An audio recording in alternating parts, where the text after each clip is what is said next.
Muchos llegan a trabajar en diseño después de haber estudiado otras cosas. Una combinación de la que hablamos mucho en este podcast es la intersección de la antropología y el diseño. Ya hace muchos años, los antropólogos trabajan con diseño y estamos aprendiendo mucho de ellos. Por eso, tenemos una lista de diseño y antropología. Queremos siempre aprender de los que llegan al diseño a través de diferentes perspectivas, que nos traen una mirada fresca, amplia y transdisciplinar a nuestra práctica. Hoy les presento a Izaskun Álvarez Aguado, que viene de la psicología y la educación. En esta entrevista nos va a contar cómo llegó al diseño y qué la hace quedarse y querer trabajar con diseñadores. Hablamos del codiseño con personas con discapacidad intelectual y de mucho más. Este es el segundo episodio de la serie Diseño Inclusivo. Queremos entender la amplitud del término diseño inclusivo y lo hacemos escuchando voces desde diferentes países, trabajando con diferentes grupos y diferentes metodologías. Mi nombre es Mariana Salgado, esto es Diseño y Diáspora.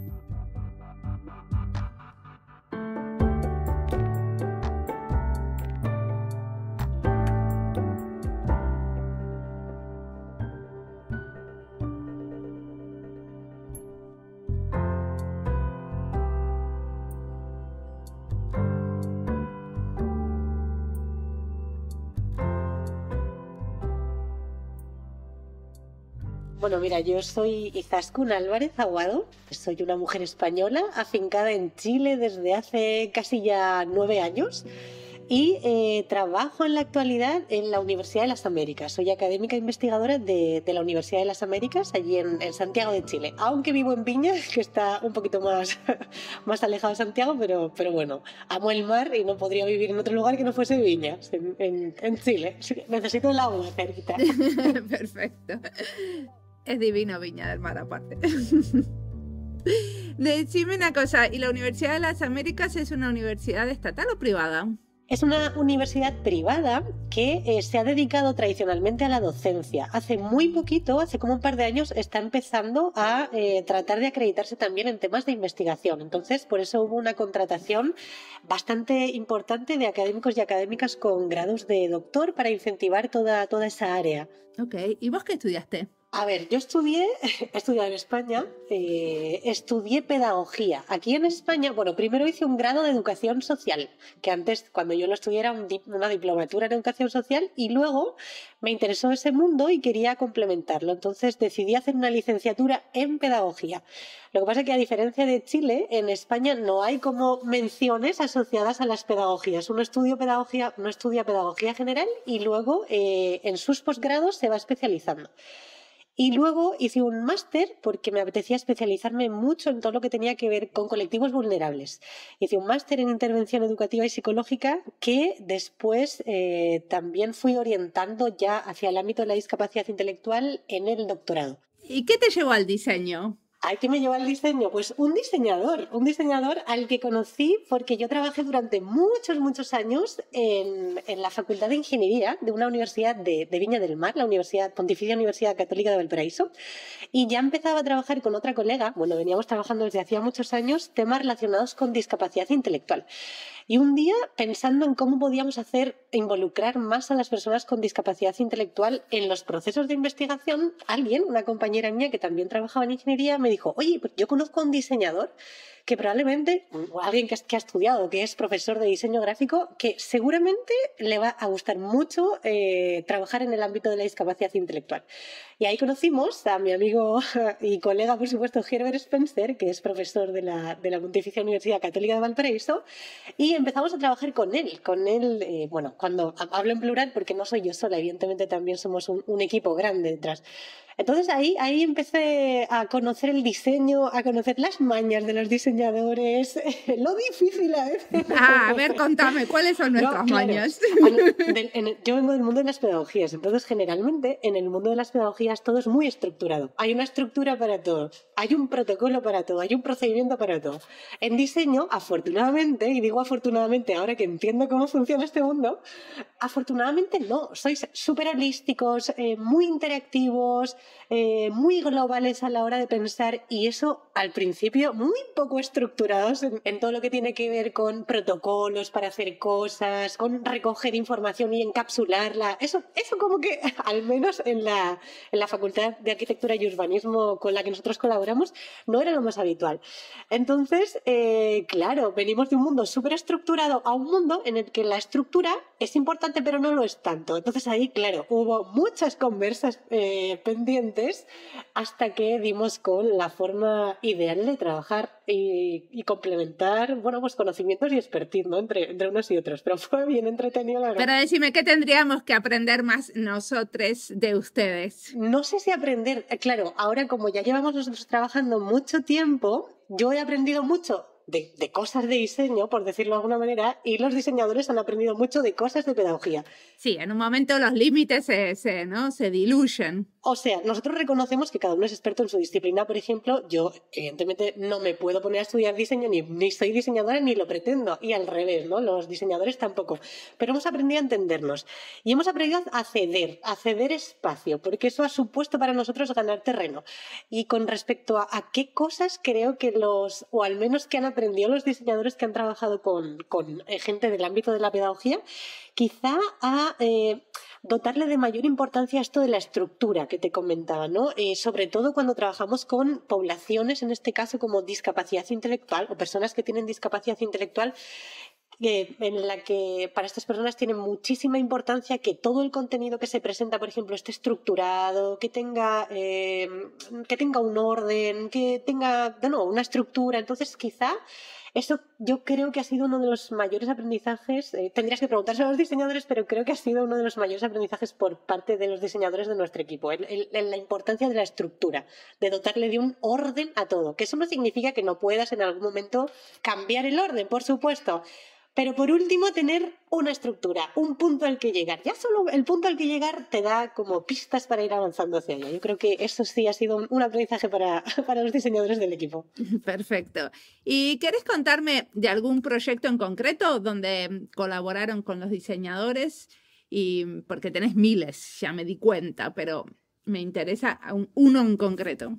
En todos esos miles hemos trabajado con diseñadores. Desde que empezamos a involucrarnos en el ámbito de la discapacidad intelectual, hace ya, me refiero con el equipo de diseñadores con el que trabajamos, hace ya, pues hará 8 o 9 años por ahí, casi los que llevo yo en Chile. En todos los proyectos han estado involucrados diseñadores. Quizás los más notorios han sido los últimos. Algunos que están dedicados íntegramente al diseño de apoyos, de apoyos en este caso tecnológicos dirigidos a población en concreto adulta o adulta mayor con discapacidad intelectual. Yo creo que esos son los dos proyectos más importantes en los que han estado involucrados también los diseñadores con los que trabajamos. Bueno, a ver, no sé dónde están los dos proyectos, porque hablaste hasta ahora de uno, que es esto de apoyo tecnológico para adultos mayores, o hay dos diferentes sobre el mismo tema.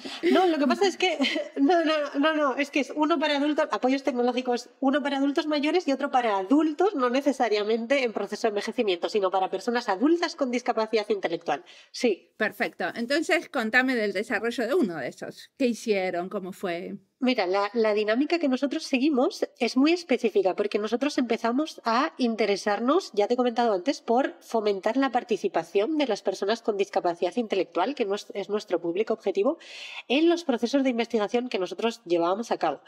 Y claro, pensando cómo involucrar a estas personas en todos los procesos, porque se nos hacía poco utilizarlos, entre comillas, como solo sujetos a los que aplicarles una encuesta o un cuestionario o que participasen en un grupo focal. Empezamos a indagar cómo podían participar y dimos con el concepto de investigación inclusiva. Y es un gran concepto que lo fuimos estudiando y analizando, que sobre todo se ha utilizado mucho en el ámbito anglosajón. Y el concepto de investigación inclusiva lo que hace es pautar una serie de formas, o te dice cómo pueden participar las personas con discapacidad intelectual o los participantes de un proyecto de investigación en las diferentes etapas del proceso. Entonces, no limita la participación de estas personas a un momento concreto del proceso de investigación, sino que se preocupa porque estén presentes en todo. Entonces, decidimos en este proyecto o en estos proyectos, adultos mayores y adultos con discapacidad intelectual, puesto el foco en el diseño de apoyos tecnológicos, decidimos utilizar o trabajar bajo este paradigma de investigación inclusiva. Y ahí, claro, el reto de diseño fue gigante, porque ¿cómo adaptamos los procesos de investigación a las características de una población que muchas veces no tiene lenguaje oral? ¿Cómo lo hacemos? Entonces ahí hubo que inventarse muchas cosas. Y cómo además le sacamos información que nos permita diseñar apoyos tecnológicos que a su vez mejoren su calidad de vida. O sea, también teníamos que validar esos apoyos que íbamos diseñando.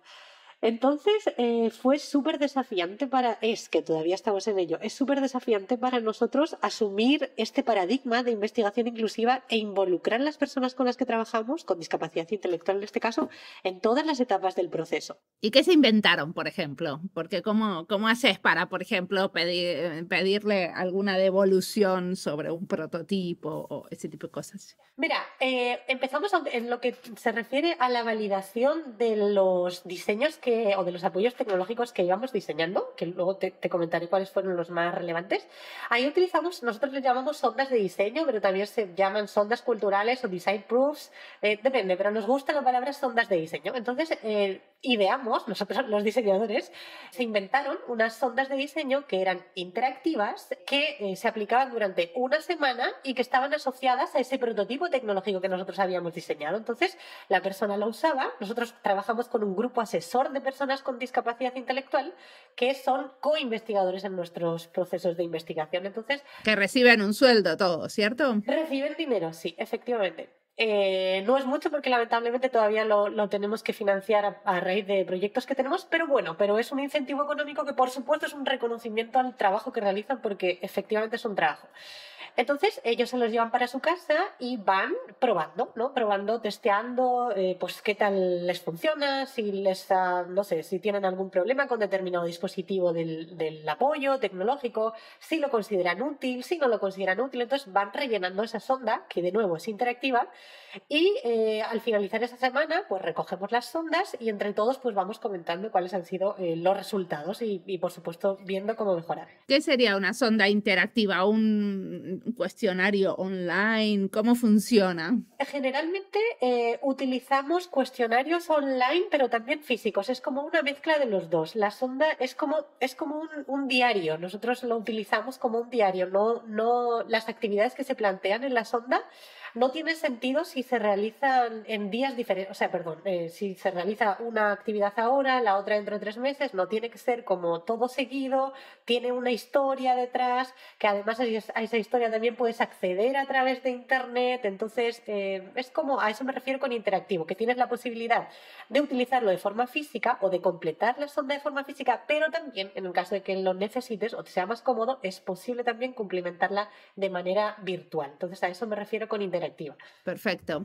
¿Y qué tipo de cosas surgieron? A ver, pues han surgido varios apoyos. Quizá uno de los más importantes sea el lectogram, ¿ya? El lectogram es un dispositivo que permite, en este caso, a personas mayores con discapacidad intelectual que viven en entornos residenciales masificados, les permite manejarse bien en esos espacios. Por ejemplo, es un dispositivo que funciona con pictogramas que están diseñados, por supuesto, para ser utilizados con este dispositivo. Entonces, esos pictogramas están colocados en diferentes lugares de la residencia y relatan acciones, ¿ya? Por ejemplo, yo tengo un pictograma al lado de un hervidor y ese pictograma tiene un hervidor dibujado y una taza de té. Entonces yo, adulto mayor con discapacidad intelectual, acerco el dispositivo a ese pictograma y me lee lo que tengo que hacer. Preparar té, pues por ejemplo, primero pon el agua a calentar, segundo entonces te describe el proceso, la tarea que tienes que llevar a cabo, la desglosa en pasos, entonces eso al adulto mayor le ayuda a acordarse de lo que tiene que hacer para, en este caso, por ejemplo, preparar té o regar las plantas o lavarse los dientes, están focalizados en actividades de la vida diaria, actividades básicas de la vida diaria. Pero por ahora está siendo, yo creo que uno de los apoyos más relevantes. Otro es el Autonomy. El Autonomy es una pulserita, como los típicos relojes digitales, pero por supuesto en versión prototipo, en versión barata. Y el Autonomy lo que va haciendo es, a medida que uno pasa por las distintas instancias de la residencia, le recuerda qué cosas se pueden hacer ahí y si tiene alguna actividad asignada en ese espacio en concreto. Entonces, eso también les ayuda, en este caso a las personas mayores con discapacidad intelectual, a organizarse su tiempo, a acordarse de lo que tienen que hacer en determinados espacios, a recordar qué es lo que se puede hacer en esos espacios en caso de que no lo recuerden. Entonces, como acá tenés que lavarte los dientes, digamos. Claro, aquí esto es el baño, acuérdate que aquí puedes hacer esto, esto y esto. O si tienes que hacerlo, te envía un recordatorio de, oye, acuérdate que a las 9 te tienes que lavar los dientes, por ejemplo. Entonces, eso va ayudando mucho, ¿ya? Que pueden parecer apoyos muy aburridos si los ves desde fuera, pero que cuando los usan encuentras que tienen muchísimo sentido para la realidad en la que viven estas personas, que además, lamentablemente, se van deteriorando cognitivamente poco a poco. Entonces, eso por ahora son los dos que más importantes. Una de las cosas que me llamó la atención es que parte de la investigación, las cosas que ustedes contaban, tenía que ver con que la gente con discapacidad intelectual envejece más rápidamente. Efectivamente, el envejecimiento de la población con discapacidad intelectual se dice que es una emergencia silenciosa, porque hasta hace 30 años las personas que tenían discapacidad intelectual no llegaban a los 40 años, o sea, había muy pocas personas con discapacidad intelectual que llegaban a los 40 años. Pero claro, gracias al avance, sobre todo en el ámbito de la salud, nos estamos encontrando con personas con discapacidad intelectual de base, quiere decir desde el nacimiento o antes de los 18 años, que llegan a vivir 80, 90, incluso 95 años, me he encontrado alguno por ahí. Y claro, se dice que es una emergencia silenciosa porque de repente hay un boom de personas con discapacidad intelectual que tienen más de 80 años, pero de los que no se conoce prácticamente nada. O sea, no se sabe cómo es su vida, no se sabe qué necesitan, no se sabe cómo es eso que necesitan. Entonces, efectivamente, es una población que está muy poco estudiada. Y además de todo eso, de que está muy poco estudiada, tal y como comentabas tú, Mariana, son personas que sufren, sobre todo algunos colectivos dentro del ámbito de la discapacidad intelectual, como puede ser el síndrome de Down, que sufren procesos de envejecimiento prematuros. Una persona con discapacidad intelectual a los 45 años ya empieza a evidenciar, por supuesto esto no es generalizable, pero ya empieza a evidenciar determinados síntomas asociados al proceso natural de envejecer. O sea que eso es como un lapso de 20 o 25 años antes que el resto de la población, que la población sin discapacidad.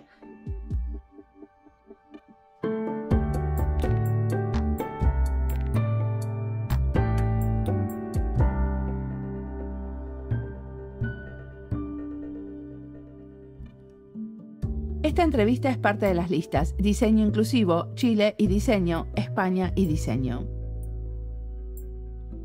En esta charla hablamos de involucrar a muchos en el proceso, no solo a las personas para las que estamos diseñando, sino también escuchar a las que vienen de otras disciplinas. Muchas veces trabajamos juntos con otros, como queriéndoles imponer nuestra forma de trabajo, lo que en diseño llaman algunos evangelizar.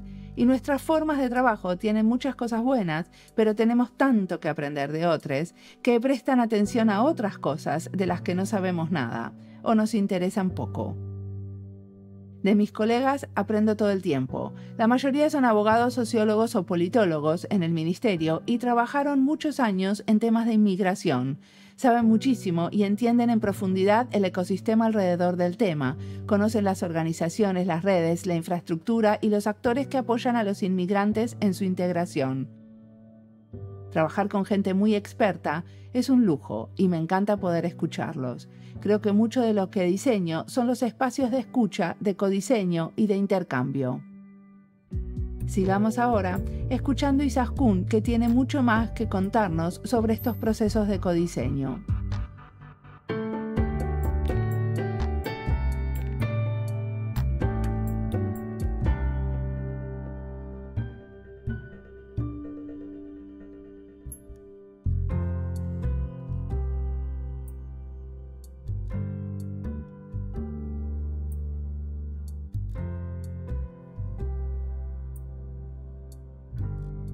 Me da muchísima curiosidad porque trabajando con diseñadores debes conocer esto de la investigación-acción o la investigación en diseño. O sea, ¿cuánto de esta investigación en diseño te sirve a vos? O sea, ¿cuánto a través de estos dispositivos y de estas intervenciones que hacen, no cuánto, pero cómo investigás con eso? ¿Qué tipo de cosas puedes investigar que con otros tipos de metodologías de investigación no saldrían? muy bien que me hayas planteado lo de la investigación-acción o investigación en diseño, porque tienen la investigación inclusiva se basa o parte de la base precisamente de la investigación-acción. Entonces, ¿cuánto utilizo yo de eso? Todo. No me imagino investigando en la actualidad. Por supuesto que hemos desarrollado típicas investigaciones bajo un paradigma de investigación más tradicional en el que quizá la participación de los usuarios o de los beneficiarios no sea tan tangible, pero nos dimos cuenta de que no era lo que queríamos. Entonces, yo no me imagino a día de hoy investigando si no es bajo el paradigma de la investigación-acción o de la investigación inclusiva. No me lo imagino. ¿Y qué es lo que me ha servido de ese tipo de investigaciones? La relación con el beneficiario. Este tipo de investigaciones o este tipo de paradigmas lo que te permiten es acercarte realmente al usuario o al beneficiario, en este caso personas con discapacidad intelectual, conocer sus necesidades sentidas desde sus propias percepciones, que muchas veces son otros los que hablan bajo otro tipo de paradigmas investigativos. Entonces, yo creo que eso es lo que me llevo. Y luego también la capacidad que tiene la investigación-acción participativa o la investigación en diseño para transformar los procesos de investigación. Es decir, jamás en la vida, si yo no hubiese participado o trabajado con un grupo de diseñadores, hubiese utilizado una sonda de diseño, no sabría lo que es, no tenía idea. Nosotros recurríamos a lo típico, o sea, una típica escala, que nosotras queríamos hacer interactiva y cuando se lo planteamos al diseñador nos dijo, eso es aburridísimo, por favor. O sea, en eso no consiste, hacer tecnológicas las cosas, hagamos algo más. Como que nosotros intervenimos mucho en los métodos, en las formas. Como que los tomamos y los recreamos, ¿a eso te referís? Yo siempre le digo a Herbert y a otros diseñadores con los que trabajamos, ya, pónganlo bonito, ya hemos hecho lo nuestro, ahora ponerlo bonito, hacerlo bonito, ¿no? Pero más allá de lo estético, hacerlo bonito significa hacerlo entretenido, hacerlo accesible, hacerlo comprensible. Pero ojo también que hay un elemento clave en todo esto, que muchas veces pareciera que cuando hablamos de la interdisciplina, hablamos de las diferentes disciplinas que lo conforman o que conforman estos equipos interdisciplinarios como compartimentos estancos o como disciplinas que trabajan una al servicio de la otra. En nuestro caso no ha sido así jamás, porque nosotros decidimos que no fuese así. O sea, yo no quiero recurrir o no quería recurrir a mis colegas de diseño simplemente para que me hiciesen atractiva la aplicación de una escala, ponte tú. No, nosotros nos involucramos todos y todas en los procesos de toma de decisiones desde el principio. Es decir, los diseñadores que trabajan con nosotros saben también trabajar con personas con discapacidad intelectual. Nosotros también, los pedagogos, también empezamos a entender, por ejemplo, qué es esto del modelo del doble diamante y a trabajar bajo ese formato, bajo ese modelo que es netamente un modelo que se utiliza mucho en diseño. Entonces, no es solo en la forma, es en el fondo también. Porque también publican juntos, me imagino, ¿cierto? Sí, y publican más para revistas o foros de diseño o de educación o de los dos, ¿cómo es? Hemos publicado tanto en revistas de educación como de psicología como de diseño. De hecho, tenemos un paper aceptado en la revista 180, que es una revista, si no me equivoco, que es de la Universidad Diego Portales en Chile, que es bastante importante en el ámbito de diseño. Y ahí va a salir muy pronto, en julio de este año, un artículo nuestro sobre todo este proceso de codiseño en el ámbito de la discapacidad intelectual. Y estamos todos publicamos en diferentes tipos de revistas, en revistas de todo tipo. Perfecto. Vamos a cambiar un poquito de tema, porque uno de los conceptos que ustedes manejan, que a mí me pareció muy interesante, es el concepto de autodeterminación. ¿Qué quiere decir y cómo le sirve al equipo de ustedes? Mira, el concepto de autodeterminación no es un concepto nuevo, es un concepto súper antiguo, pero que apareció en el ámbito de la discapacidad intelectual gracias a los movimientos de vida independiente que empezaron a emerger desde este ámbito. El constructo de autodeterminación lo que viene a decir es que la persona tiene habilidades para poder ejercer control sobre todas las cosas importantes para ella. Entre esas, por supuesto, este constructo está compuesto por diferentes dimensiones: autonomía, autorregulación, empoderamiento, varias, ¿no? Pero básicamente es eso, es como dotar a la persona de habilidades que le permitan ejercer el control sobre áreas que a esa persona le interesan. En el ámbito de la discapacidad intelectual, generalmente las personas con discapacidad intelectual no toman las decisiones sobre su propia vida, sino que son otros, o los padres o los profesionales. Entonces, nosotros como equipo dijimos, no. Si estamos trabajando con personas con discapacidad intelectual, lo primero que hay que hacer es reconocerles el derecho a la autodeterminación. Y por eso empezamos a investigar a partir de este concepto. Y sobre este concepto, por supuesto, también con el equipo de diseñadores con el que trabajamos. Y en eso consiste la autodeterminación, en dotar de control a la persona para que pueda ejercer, pues eso, su vida en la forma en la que él quiera o ella quiera. Y decime, ¿qué decisión pudieron como revertir que siempre estaba tomada por otros y que de golpe le empiezan a tomar este grupo con el que están trabajando? Mira, no fue algo tan directo, o sea, no fue algo tan rápido ya. Primero, claro, primero tienes que mostrarle el concepto a las personas. Todo esto lo hicimos a través de talleres en los que utilizamos visualizaciones prosociales diseñadas por el equipo de diseño y otro tipo de técnicas. Pero nos fuimos dando cuenta poco a poco de que se estaban instalando estas capacidades cuando, por ejemplo, una de las personas que conforman nuestro grupo asesor de personas con discapacidad intelectual nos contó que estaba súper feliz porque por primera vez en 30 años había podido coger el autobús o tomar el autobús ella sola. Siempre le habían acompañado o su madre o su hermana o su padre o quien fuese.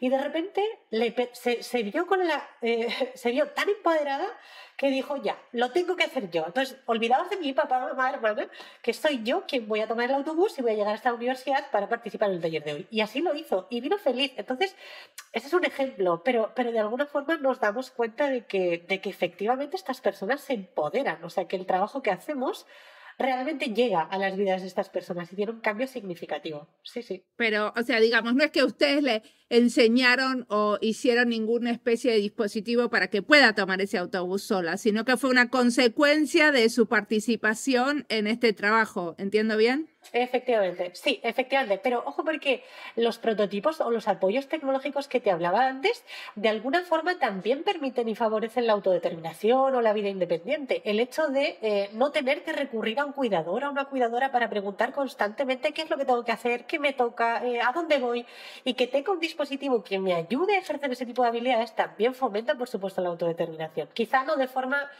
tan implícita o tan explícita como puede ser el hecho de que se vayan adquiriendo poco a poco, pero sí que sirven para desarrollar este tipo de habilidades, las cosas que nosotros diseñamos. Está bien, pero en el caso del autobús tiene que ver con el diseño que ustedes hicieron de la investigación, que de alguna manera, ¿entiendo claro, bien? Sí, claro, sí, efectivamente. Sí, ahí no tuvo nada que ver el diseño de un prototipo concreto, sino la instalación de capacidades a partir de la participación de estas personas en distintos talleres sobre, en este caso, el constructo de autodeterminación. Efectivamente. Bueno, vos sos pedagoga, ¿no? Entonces, uno de los ejes de todo este trabajo es el aprendizaje a lo largo de la vida, ¿no? El aprendizaje a poder ser autónomos, a hacer diferentes cosas que tienen que ver con ¿no? con la autonomía en la vida cotidiana. Este grupo debe tener como una manera de aprender muy especial y muy diferente, ¿no? De la que también supongo que nosotros podríamos aprender. Sí y no. Te voy a explicar por qué sí y por qué no. Pasa muchas veces, por ejemplo, es cuando yo hablaba del envejecimiento de las personas con discapacidad intelectual, me decían, no, pero entonces un mismo apoyo va a servir para todos. No, porque las personas envejecen distinto, aunque tengan discapacidad intelectual de base, da igual, eso no condiciona su envejecimiento. Envejecen diferente, tienen necesidades distintas. Lo mismo con el aprendizaje. Nosotros trabajamos con un grupo de personas adultas con discapacidad intelectual.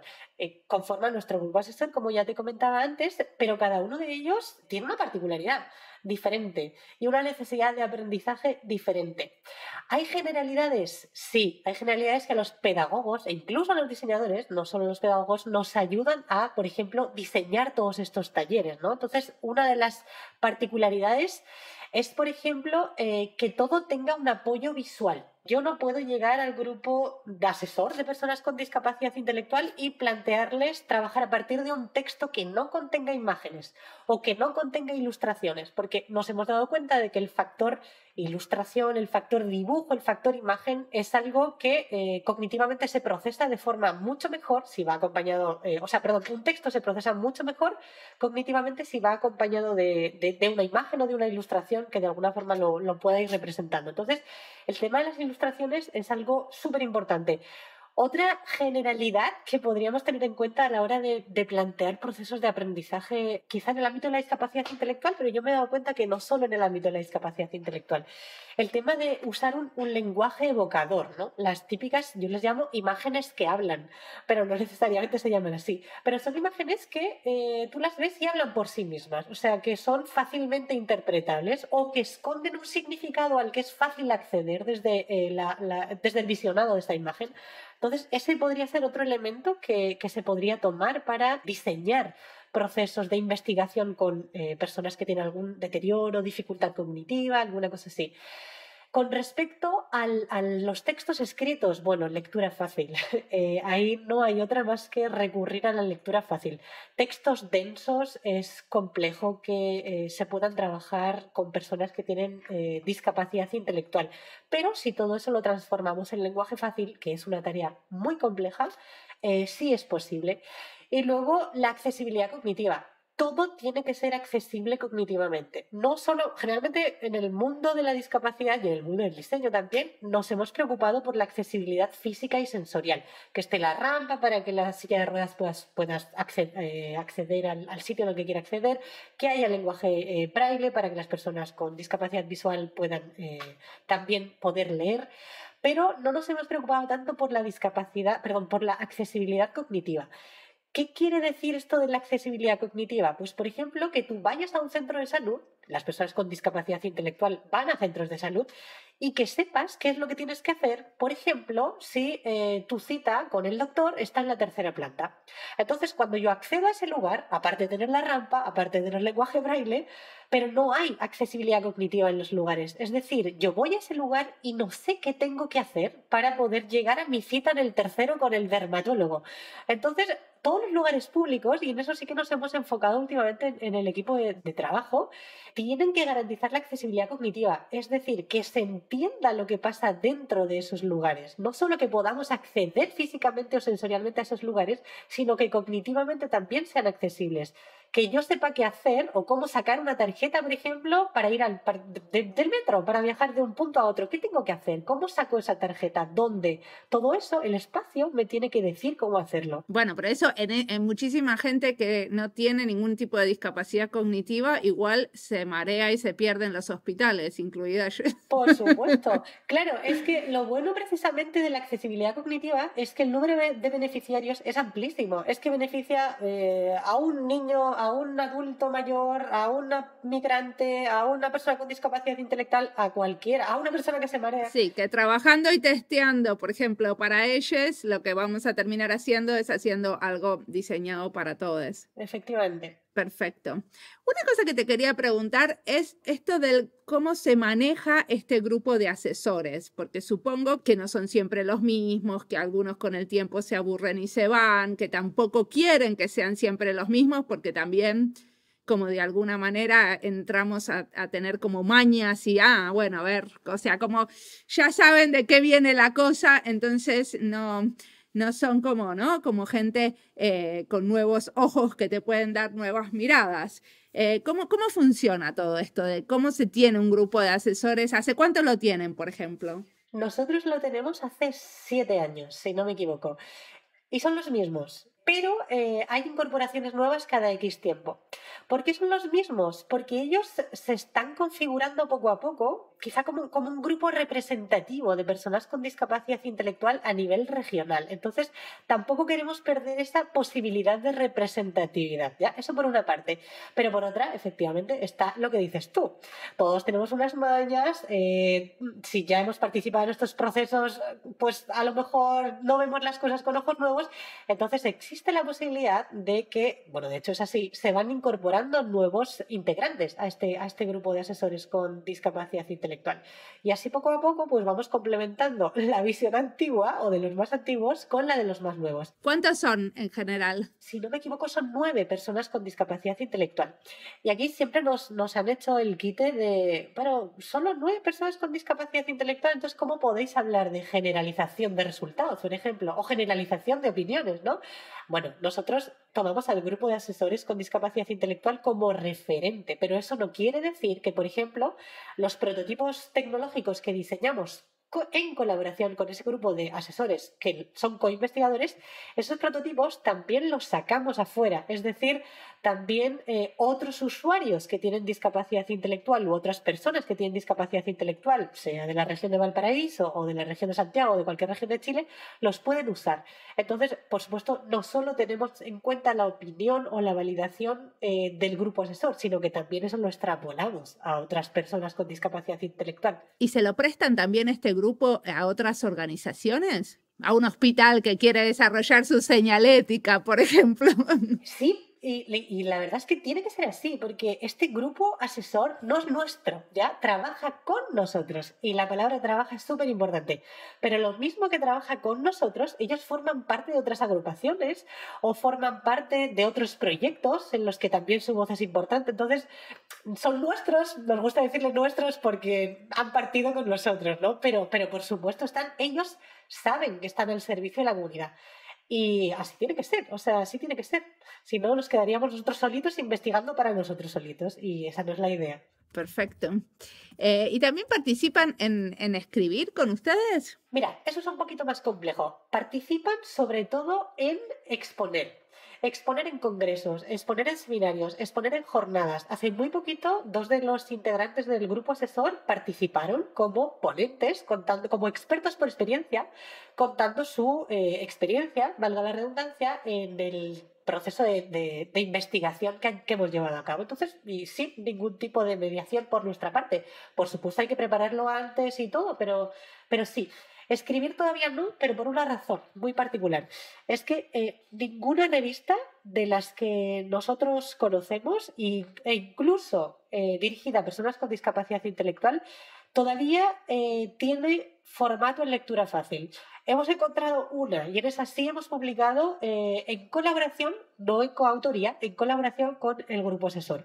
Pero no nos hemos atrevido todavía a hacerlo en revistas que no tengan o que no se adapten a lectura fácil porque evidentemente sería un sesgo, os podría ser considerado un sesgo en nuestra contra. Entonces, así que hago un llamamiento a las revistas para que también sean accesibles. Por supuesto, la literatura científica es de interés para las personas con discapacidad intelectual y para cualquier persona. Entonces, hagamos versiones accesibles, que se puede hacer y no restan rigurosidad al proceso. Al contrario, lo enriquecen. Totalmente de acuerdo.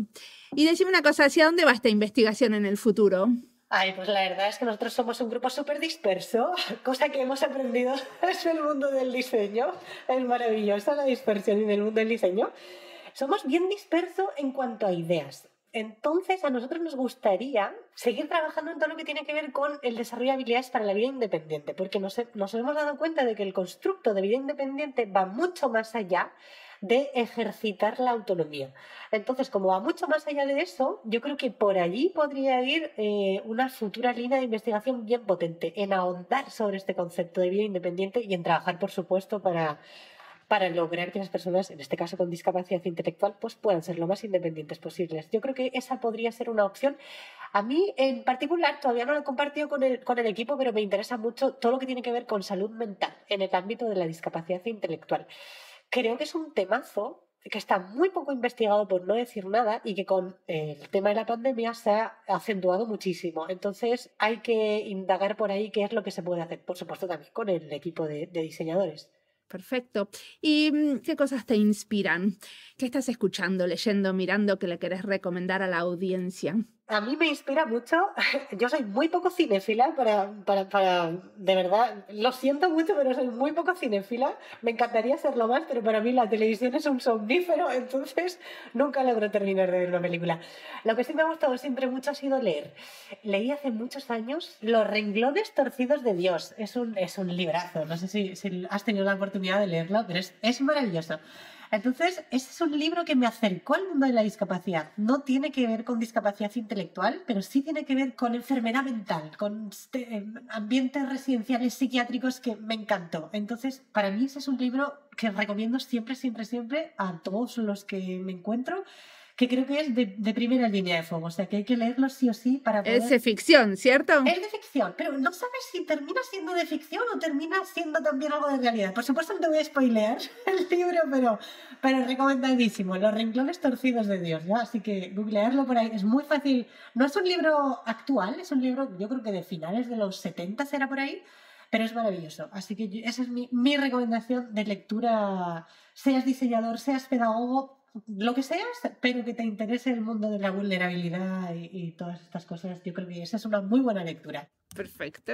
¿Y lees cosas de diseño también? Leo cosas de diseño, mira, me gusta conversar con diseñadores, más que leer cosas de diseño, porque encuentro, Herbert, en su afán de que los no diseñadores, Herbert es, bueno, ya lo he dicho, pero es Herbert Spencer, nuestro colega de diseño, en su afán de que nos imbuamos un poquito más en todo el mundo, este diseño siempre nos facilita como citas, libros, hablo a las personas del mundo de la pedagogía. Y la verdad es que muy pocas veces le hacemos caso porque cuando empezamos a leer, esto lo he compartido con algunas de mis colegas pedagogas y lingüistas, se nos hacen muy complejos los libros de diseño. Así que vos sos carne de diseño y diáspora, vas a tener que... Básicamente. Sí, voy a tener que escuchar los podcasts uno tras otro. Pero me costaba mucho leerlos, no sé por qué, quizás porque no es un lenguaje al que esté acostumbrada, no es una forma de leer a la que esté acostumbrada. Eso no quiere decir que no sean buenos, ¿vale? Pero no me llegaban no llegaba a interiorizarlos, no llegaba a entender bien. Entonces lo que hicimos fue conversar con diseñadores, con arquitectos, y en esas conversaciones fue cuando empecé a entender lo mucho que necesitaba aprender de los diseñadores y de su forma de ver la vida. De nuevo, estoy generalizando, ¿vale? Pero es lo que conozco de lo que he trabajado con diseñadores. Perfecto, decime, la última pregunta que te hago. Yo entrevisto a muchos diseñadores en la diáspora. ¿Qué te llevó a Chile? ¿Qué me llevó a Chile? Mira, me llevó una beca para hacer una pasantía de investigación, ¿ya? Esta es la versión oficial, hay otra versión que no es tan oficial que no te la puedo contar, pero la versión oficial es que afortunadamente pude obtener una beca que me permitió hacer una pasantía de investigación en Chile, era para 6 meses, y me enamoré del mundo chileno, de la gente en Chile, no sé, de la vida en Chile. Entonces, ¿y la versión no oficial que no me puedes cortar no tiene que ver con el amor? Todo tiene que ver con el amor, Mariana, efectivamente. Bueno. Muy bien, perfecto. Muchísimas gracias por la entrevista. A ti, Mariana, un abrazo gigante.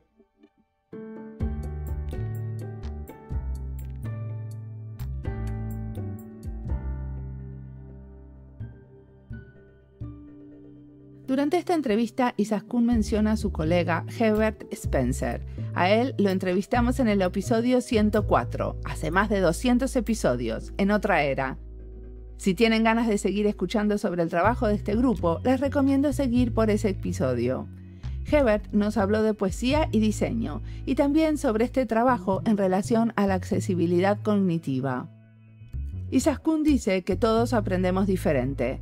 Me imagino que codiseñar con este grupo abre las posibilidades de diseño, nos hace más sensibles a las diferencias y a la riqueza de diseñar con otros diversos. Me encanta también la idea de tener un grupo al que poder consultar que sean parte del equipo en forma permanente, con los que uno forma una relación a largo plazo y no se conoce solo una vez para algo definido, y especialmente que para ese grupo el codiseño sea también un trabajo. Eso es algo que me gustaría poder construir en el ministerio, tener un grupo de asesores que sean inmigrantes bien diferentes, que hayan venido por diferentes razones, de edades diversas y grupos diferentes para codiseñar juntas. Creo que trabajar con un grupo a largo plazo hace crecer la confianza y con eso todos se animan más a criticar y proponer. Fundamental para que salgan nuevas ideas es construir estos espacios horizontales y abiertos.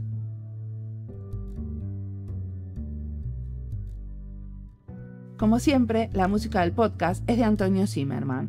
El diseño de sonido es de Julián Pereira. Este podcast está publicado con licencia creativa común con atribuciones. Esto fue Diseño y Diáspora. Pueden seguirnos en nuestras redes sociales en YouTube, Instagram y Twitter o visitar nuestra página web diseñoydiaspora.org. No olviden recomendarnos. Nos escuchamos en la próxima.